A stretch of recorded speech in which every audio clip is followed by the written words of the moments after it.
啊，目前这个考辛斯呢有可能再就业。之前呢，湖人队是为了大莫里斯而放弃了考辛斯，导致呢考辛斯已经成为自由球员了。在这个阶段呢，他说选择下家的话呢，其实我感觉呢，如果说一支球队要他的话，差不多也是出于什么？我内线这块确实有点薄弱，才会选择要考辛斯。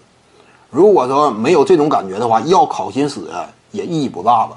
因为当下的考辛斯呢，遭遇了连续重伤的侵袭，战斗力呢几乎不值得太过期待了。那怎么办呢？差不多就是一个储备性的角色，甚至赛场之上不会给他太多机会。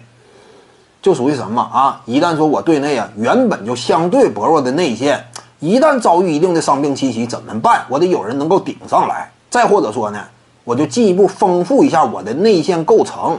遇到特殊的球队，低位硬着型的，我需要吨位力量的予以应对。那这会儿怎么办？上考辛斯，对不对？看看你行不行？只能说出于这个角度。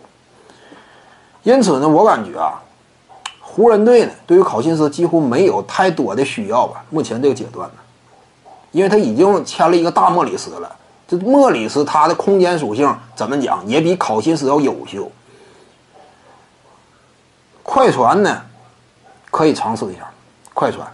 快船内线本身就是个薄弱点，多储备几个内线的，尤其这赛季仓促复赛，各支球队的名额有了增加，对不对？17人大名单了。考虑到快船本身不差钱儿，这一点也非常关键，对不对？我的球队呢没有预算，那这个也是非常大的一个优势。考辛斯这样的给个200-300万呢，不在乎，对不对？因为今年呢，就是牌面角度还是从机会角度，快船队差不多是头一把的。那鲍尔默眼看着球队有争冠希望，愿不愿意投入呢？哪怕说考辛斯一场不打，我也乐意。因此，我感觉快船呢有戏呀。至于说什么考辛斯跟这个关系好，跟那个关系硬现实面前说白了怎么讲呢？考辛斯这样的职业生涯至今为止没有冠军呢。你这个生涯阶段愿不愿意证明一下自己呢？当然也愿意了。快船队呢内线本身底盘没有那么硬，我在这儿有发挥空间，我为什么不来呢？所以我感觉双方之间的携手挺有可能。